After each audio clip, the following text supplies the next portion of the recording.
যেখানে আজও মানুষকে দূষিত জল পান করে বেঁচে থাকতে হয়, সেখানে শুধুমাত্র আশ্বাসে কি পিপাসা মেটে? জল কোনো বিলাসিতা নয়, এটি মৌলিক অধিকার। কেন এমন স্লোগান মল্লারপুরের ভেলিয়ান গ্রামের বাসিন্দাদের? বীরভূম জেলার মল্লারপুর থানার অন্তর্গত ভেলিয়ান গ্রাম যেন আজ পিপাসার দ্বীপ। প্রায় ১.৫ বছর ধরে এই গ্রামে পানীয় জলের হাহাকার চলছে। অনেক বাড়ির কল বহুদিন ধরেই বিকল, কিন্তু আজও কার্যকর কোনো সমাধান আসেনি। বাড়িতে জলের কল থাকলেও তার থেকে এক ফোঁটা জলও পড়ে না। ফলে গ্রামবাসীদের ভরসা একটাই, গ্রামের একটি পুকুর। রান্না, খাওয়া, এমনকি পান করার জলও সেখান থেকে সংগ্রহ করতে হচ্ছে। 2 বছর থেকে বাড়িতে পাইপ গেলছে, কল বসেছে, কিন্তু জল নাই। কি চাইছেন? জল চাইছি।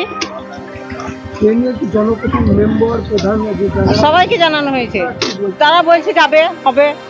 ফলে গ্রামবাসীদের ভরসা একটাই, গ্রামের পুকুর। রান্না, খাওয়া, এমনকি পান করার জলও সেখান থেকে সংগ্রহ করতে হচ্ছে। অথচ সেই জল যথেষ্ট দূষিত ও স্বাস্থ্যহানিকর। বিশেষ করে মহিলাদের অবস্থা করুণ। প্রতিদিন কাঁধে বালতি তুলে দূরের পুকুর থেকে জল আনছেন তারা।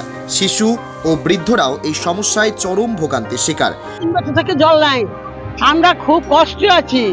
আমাদের জল করে খুব কষ্ট। পুকুরে জলে রান্না হচ্ছে, আর আমরা খাবার জল তো বলছি না, তাই যাই খেয়েছি তাই খেয়েছি। আমাদের কোনো জল নাই, কোনো জল নাই। একটুকু আমাদের এতটুকু বয়স হইল, তা এখন খুব কষ্ট পেয়েছি এখন। গ্রামবাসীদের অভিযোগ, নির্বাচনের সময় প্রতিশ্রুতির বন্যা বইয়ে দেওয়া জনপ্রতিনিধিরা এখন বেপাত্তা।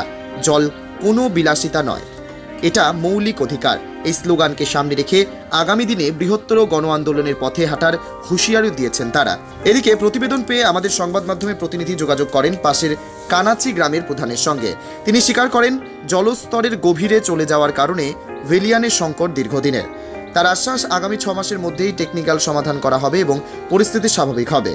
বীরভূম থেকে সংকল্পদের রিপোর্ট, HPR নিউজ।